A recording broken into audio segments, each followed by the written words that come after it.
သူတို့လေးတွေရဲ့မျက်နှာကိုကြည့်လိုက်တာနဲ့ဘာတွေကိုဘလောက်ထိခံစားနေရတယ်ဆိုတဲ့အကြောင်းကိုအတိုင်းသားပေါ်လွင်နေတဲ့ဗီဒီယိုတစ်ခုပါကြည့်လိုက်အောင်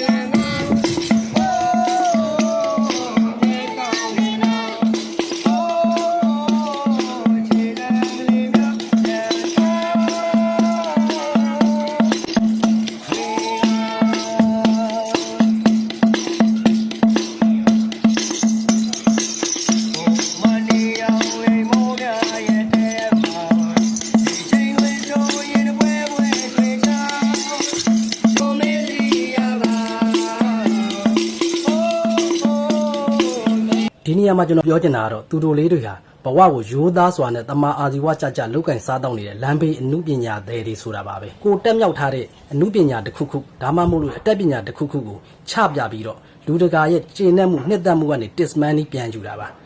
ဘာမှအားငယ်ကြမလို့ပါဘူးနိုင်ငံတကာမှာလည်းဒါမျိုးတွေအများကြီးရှိပါတယ်ညီမလေးအာတင်ထားခေါင်းမော့ပြီးတော့ရဲရဲတာပြုံးကြရည်တမ်းပါ